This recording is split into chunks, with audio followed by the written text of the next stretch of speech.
Hello everyone, this is Direwolf20, and I'm in my 1.1 test world featuring the newest changes in the Forestry mod. Sengir has been hard at work putting all kinds of new stuff into Forestry, and I really don't even have time for an introduction because I need to get started. This is a lot of stuff that's changed, so why don't I get started with some of the changes he's got, and hopefully you guys will enjoy it, check it out, and definitely worth upgrading your current version of Forestry to version 1.3.4.0. All kinds of crazy new stuff added here. He's expanded beekeeping, he's added a bunch of new machines, and all kinds of neat stuff. So let's get started. So one of the first things that Sengir has added here is called backpacks. You can see there's a few of them right here. We've got the apiarist's backpack, a miner's backpack, diggers, foresters, and hunters.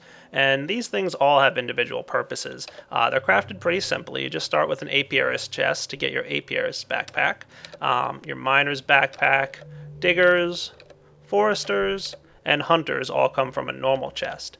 And these things all basically have different functions. So the apiarist's backpack, for example, if you open this guy up, this guy's a little bit unique. He has the same interface as the apiarist's chest that allows you to see what princesses, drones, and queens and species you've discovered. And if you do go ahead and pick out a drone here. Let's pick out a cultivated drone. You can see it shows you the different combinations of breeding that's possible. The question marks here are color-coded: blue, green, yellow, orange, red, I believe, in order of how easy it is. And you can also see there's some extra tooltips on the drones as well. So you can see this cultivated drone currently resists rain and cold, so it doesn't have any problems with that. If I were to grab an unweary drone here, you can see some of that information. So it's pretty neat. There's a whole bunch of cool stuff with the apiarist's backpack. Now the next guy here is the miner's backpack. What this is going to do is, if you open this guy up, you'll see it's got a nice little interface for holding stuff. The things that go in here are basically going to be anything that you would mine underground, being ores, ingots, and gems. So let me go find some ores, ingots, and gems to mine, and I'll be right back. Alright, found some iron ore. I'm going to go ahead and get my backpack back here. So here's my miner's backpack, and if I open it up, you'll note that it's empty. So why don't we go ahead and mine this ore. And check our inventory. Hey, there's no ore in my inventory. That's because the miner's backpack will automatically collect any ores, ingots, and gems that you pick up. So pretty much if you were to pick up some sapphire maybe, I don't know if that'll work. I have not actually tested with the red power ores, but we'll find out right now. So we'll throw some rubies on the ground there and pick them up. Oh, yeah, I guess so. So anything that the forge mods consider an ore or ruby will automatically land in your miner's backpack. Pretty darn cool. Now, just like the miner's backpack, we've got the digger's backpack. What's this guy do? Well, this guy will automatically pick up any cobblestone, sand, dirt, sandstone, that kind of stuff. So I can go click around here, pick up some goodies.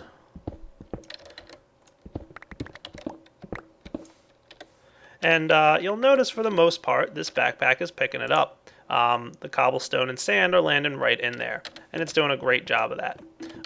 It looks like your best bet is to not pick up those item balls from equivalent exchange. Yep. So the item balls still go in your inventory from equivalent exchange, but if you're mining and you're doing normal mining, any cobblestone, sand, etc. that you pick up will land inside the digger's backpack.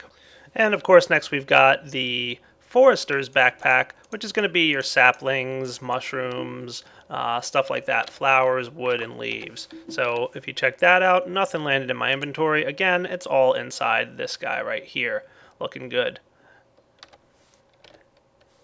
And our last backpack is the hunter's backpack. This guy is pretty much for any items that enemies drop. Feathers, arrows, gunpowder, rotten flesh, all that kind of stuff. Raw chicken and pork, eggs, blaze rods, pretty much anything that an enemy or an NPC would drop would land in this backpack. Now the cool thing about these backpacks also, by the way, is if I were to get a chest here, just a normal old regular chest, and place it down and open her up. And let's go with my miner's backpack here. If I shift right click on the chest, note that my miner's backpack is now empty. it put all the items in the chest automatically. So if I were out mining, I could collect all my goodies in my miner's backpack, and my forester's backpack here, and my cobblestone and stuff in this backpack. I could just shift right click on this chest, and all the items automatically get transferred in there out of the backpack. Pretty awesome. Next up is a new type of farm. We've got, dun dun dun, the Nether Wart farm. Hooray! And with that goes the Infernal Combine. You can see the recipes here. Requires some Nether Wart to get started, and you have to put it around an arboretum. And the Infernal Combine, again, needs some Nether Wart around a logger. Let's go ahead and set these guys up and just check them out real fast. Alright, so here's my Infernal Farm that I'm placing down. You need to place some soul sand in here, regardless of what the interface looks like. Sangir assures me it's a bug that it's showing the dirt there. It's soul sand that you need to use to create this neat little Nether Wart farm. And now that once we've got that going, we just need some Nether Wart to go ahead and craft it. So let's grab ourselves a good amount of that stuff, and we'll let that start planting. And look at that. Beautiful, isn't it? Neat little Nether Wart farm going on, doing its thing. And then, of course, to harvest your Nether Wart farm, you're going to want the Infernal Combine right there. And that's going to take care of getting these Nether Warts automatically taken care of. And as usual, you can either put a chest or some piping off to the side here to collect your resources. Pretty cool. And while I'm at it, I should note to you guys that the rubber tree plantation and the rubber tree harvester are no longer craftable within Forestry. You can now use your regular forester and your regular arboretum to go ahead and plant down rubber trees. You can see the rubber plantation is still in here, but it doesn't have a recipe. The only recipe that it's available for is for the arboretum. You can convert your rubber tree plantation into an arboretum. So your rubber tree plantations will continue to work if you upgrade. You don't have to worry about that, but you can just use regular forest farms to use rubber trees or regular trees. Doesn't matter. One of the new machines built into Forestry is called the Squeezer. You can see the recipe here is a sturdy machine with some tin on the sides, and of course it can use non-forestry tin. You can use the Ore Dictionary tin there. This is a pretty cool machine. It gives you a lot of different options to do a bunch of different new stuff. Let's plant it down here. Now, of course, it's going to need some power, so why don't I get myself some industrial craft power, or some build craft power over here to get this guy running. We'll borrow this. Thank you, guys. And I'll hook this guy up to some power and then show you all the different features that it has. It actually can produce quite a few different items, and it gives you something more to do with all the bee products that you're producing. So we'll hook this guy up, and we can open up his interface. And you can see the Squeezer has a nice little interface for putting items into it, and it's got this little liquid level here, and then some other slots. Let's check out what the different things you can do in the Squeezer are.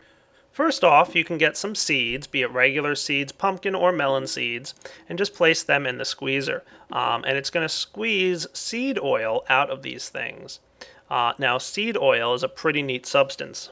Seed oil can be burned in your biogas engine, just like biogas can, and instead of producing 5 energy units per tick, it can produce 3 energy units per tick. So that's a little bit weaker than your regular biogas, but it's great for using on machines that don't require quite as much power. So this gives you just a different option for power usage. And of course you can take your wax capsule here and go ahead and drop it in this slot, and it'll put the seed oil directly into the wax capsules for you, allowing you to, transport your seed oil in these nice little capsules. It's great.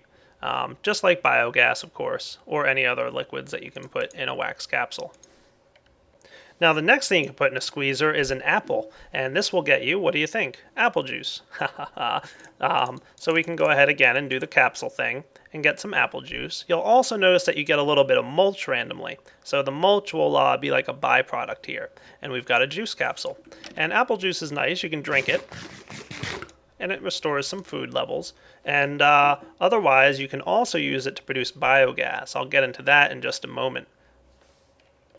And your final option here is if you get honey drops or honey dew from your bee products, you can go ahead and put them in there. We'll get this mulch out of there, and this will produce liquid honey. Liquid honey is similar to the apple juice in that you can use it to produce biogas as well as eat it. for just a little bit of food restoration. So if we were to get a liquid honey capsule here, you can also see that one of your byproducts is propolis. So that is cool. If you haven't gotten to the industrious branch of bees yet, propolis is a great way to do a lot of different things. So a nice byproduct of all these honey drops. Obviously, you're not going to be producing much propolis from it, but hey, it's good. So there you go, honey capsules.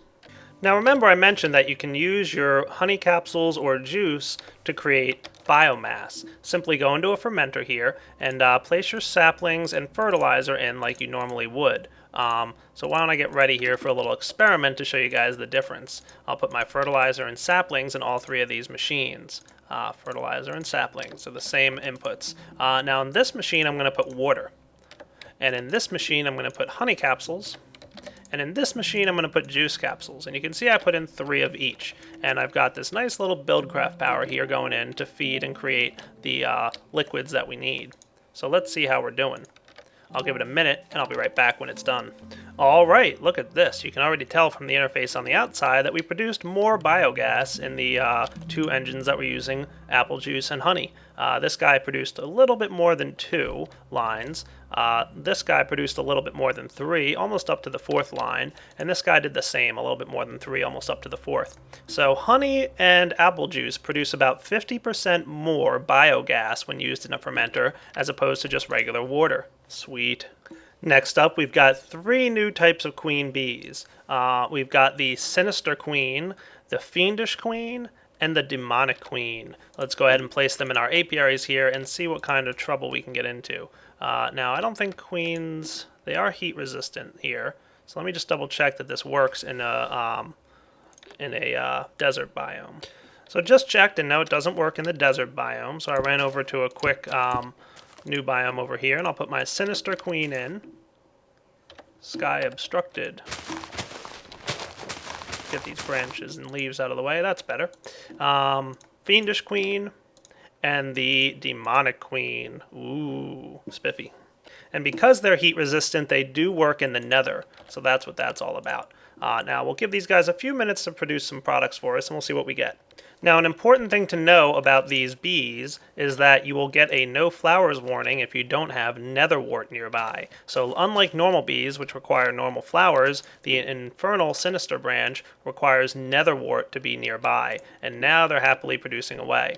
The other cool thing about these bees is that they will cause Nether Wart to grow in the overworld. So you can see my Nether Wart is currently growing because I've got this fiendish queen beehive nearby. So this is an important part of that Nether Wart farm that I showed you guys a little bit earlier. You can grow your Nether Wart in the overworld as long as you've got this sinister bee branch. Otherwise, you're going to have to put your Nether Wart farm in the nether.